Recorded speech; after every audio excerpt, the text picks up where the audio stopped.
नमस्कार दोस्तों, मैं कैलाश और आज हम आपके सामने लेकर आए हैं हमारा खास प्रोग्राम कालचक्र, जिसमें हम खासकर बात करेंगे ज्योतिष शास्त्र की। तो आज का जो समय है दिवाली का समय है और दिवाली पे एक असमंजस बहुत बड़ी बनी हुई है कि दिवाली कब मनाएं, 31 तारीख को या 1 नवंबर को। तो 31 अक्टूबर की रात दिवाली मनानी है या 1 नवंबर की रात दिवाली मनानी है। अलग अलग विद्वानों ने अपने अपने मुताबिक तर्क रखे हैं, लेकिन आज हमारे साथ अयोध्या से पंडित जी सदानंद शुक्ला जी साथ हैं। इनके साथ बातचीत करेंगे और जानेंगे दिवाली, वास्तव में दिवाली कब मनानी चाहिए। तो स्वागत है सर आपका लाइव भारत पर। नमस्कार जी, जय श्री राम। श्रीमान कैलाश जी, हम आपको एक चीज बताना चाहेंगे कि आज का जो समय है वो दो माया के फांस में है। चाहे घर हो, परिवार हो, तिथि हो, नक्षत्र हो, कुछ भी हो, उसमें लोग परेशान रहते हैं। जैसे दिवाली के लिए लोग भी बहुत परेशान हैं और हमारे पास भी हजारों फोन आए होंगे कि महाराज जी 31 को मनाया जाए या 1 नवंबर को। सभी को हमने यही बताया और आपको भी यही चीज हम आपके माध्यम से, लाइव भारत के माध्यम से सभी दर्शकों को, देश विदेश में बैठे हुए सभी दर्शकों को, सभी जनमानसों को एक मैसेज देना चाहूंगा कि जितने भी लोग हैं वो 31 तारीख को जो दीपावली मनाना है, दीप उत्सव करें अपने घर पर, दीप उत्सव।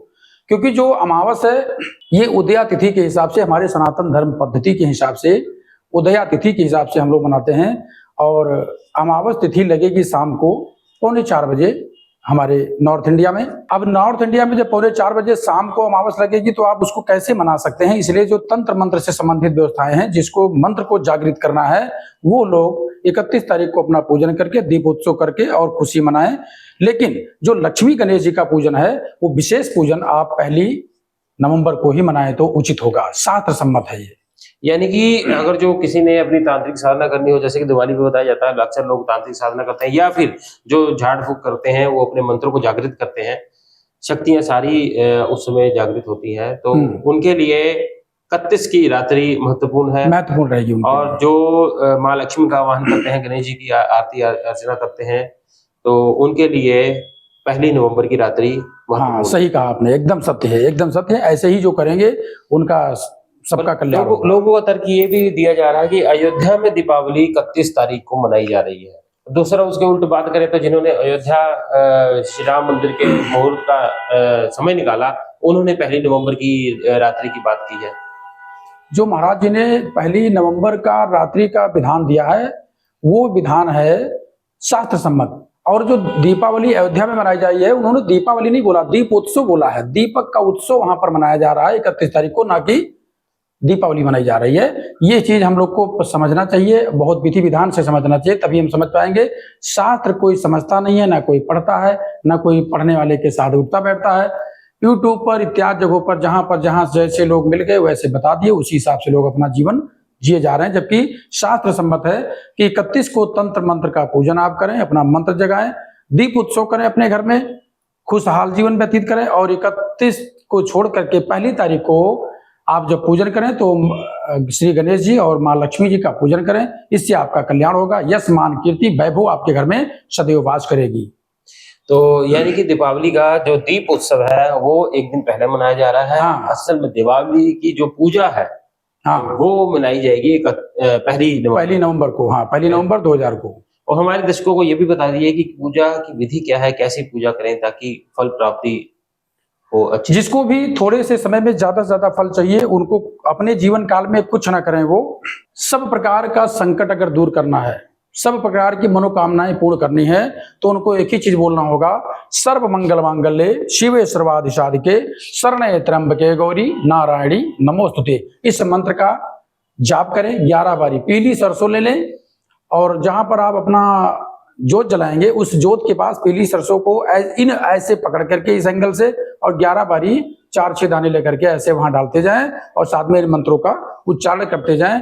इस मंत्र ऐसा क्रिया करने से वो मंत्र अभिमंत्रित हो जाएगा और आप जब भी कुछ शुभ करने के लिए जाएंगे और माता रानी को ध्यान करेंगे तो माता रानी सदैव आपके कल्याण करने के लिए तत्पर हो जाएंगी।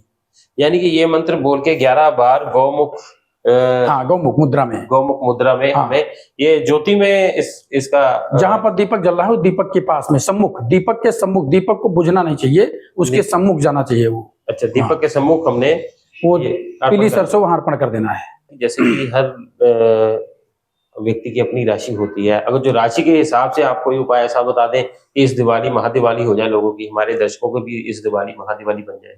देखिए, ऐसा संयोग तो कईयों वर्षों के बाद में आता है, कई हजारों वर्षों के बाद में आते हैं। ये जो अमावस की रातें होती है, ये होती है पितरों के लिए। ऐसे में क्या होना चाहिए कि जितने भी लोग हैं, खास करके हमने नॉर्थ इंडिया में, और लगभग हम 100, 200, 500 कुंडली जन्मपत्री लगभग दिन प्रतिदिन ऑनलाइन ऑफलाइन देखते हैं, प्रयास करते हैं। उनको जितना उचित मार्गदर्शन हो सकता है उतना हम करते हैं। उसके साथ साथ जितना भी कुंडली हम देखते हैं, लगभग 85-95%, 85 से 95% कुंडलियों में पितृदोष का कारण पाया जाता है। हम सभी नॉर्थ इंडिया के जितने भी दर्शक हमें देख पा रहे हों, और पूरे भारत में, यहाँ तक कि अभी तो पूरे विश्व में जहां तक भी हमें इस लाइव भारत चैनल के माध्यम से लोग सुन पा रहे होंगे या देख पा रहे होंगे, उनको मैं चाहूंगा कि कल अमावस को पीपल के वृक्ष के नीचे जाकर के एक दीपक देसी घी का वहां भी जलाएं अपने पितरों के निमित्त। इससे आपका कल्याण होगा। पान का पत्ता लीजिए, पान का पत्ता उल्टा कर दे, 1 सुपारी, 2 लौंग, 2 इलायची, 1 सफेद जनेऊ, और वो दीपक वहां पर रख करके जला दे देसी घी का, और उसके ऊपर सब कुछ अर्पण कर दे। साइड पर थोड़ा सा अगर जल है और साथ में सफेद मीठा, वो भी वहीं पर अर्पण करें दीपक के पास, और जल उच्चार करके अपने पितरों का स्मरण करते, अगर हो सके, संभव है तो 108 परिक्रमा करें उस पीपल का। अगर नहीं संभव है तो 54, 108 का आधा 54, 54, नहीं संभव है तो 54 का आधा 27 परिक्रमा कम से कम करें। अगर वो भी नहीं कर सकते तो कम से कम 1 परिक्रमा करके फिर अपने घर में आप प्रवेश करें। इससे आपके पितृ देवता प्रसन्न होंगे। जो सालों की तपस्या, सालों के मंत्र जप इत्यादि करने पर जो पितृ नहीं प्रसन्न होंगे, वो कल की रात्रि में पूजन करने से आपके पितृ देवता प्रसन्न हो जाते हैं और आपको मनोवांछित फल मिलता है। आपने श्रीमान कैलाश जी ने पूछा कि कोई ऐसा उपाय कि जो सभी के बाधाओं को मुक्त कर दे। एक है, मैं बता देता हूं, आप लोग सुने और उसका अनुसरण करने का भी प्रयास करें। सर्वा बाधा विनिर्मुक्तो धन धान्य सुतान्वितः मनुष्यो मत प्रसादेन भविष्यत न संशया। इस मंत्र का भी जाप करें अगर संभव है तो 11, 21, 51 बारी जितना हो सकता है उतना आप जाप करें और आप अपना जीवन धन्य करें। तो ये थे सदानंद शुक्ला जी, जो खास अयोध्या के आचार्य जी हैं, आज हमारे साथ खास मेहमान रहे, और इनकी ख्याति बहुत ही ज्यादा है। बात करें तो यहाँ पर भागवत की कथा के बहुत माहिर हैं, बहुत भागवत कथा कर चुके हैं, कई भक्तों का जीवन उद्धार कर चुके हैं। तो आज हमारे साथ थे, इन्होंने बताया कि कैसे दिवाली मनानी चाहिए, कैसे दिवाली मनाएं, और खासकर सभी दर्शकों के लिए एक इन्होंने जो संपूर्ण कल्याण के लिए मंत्र बताया, वो मंत्र का जरूर उच्चारण करें और साथ में अपनी दिवाली को खुश में मनाएं। जय हिंद, जय भारत, जय श्री राम।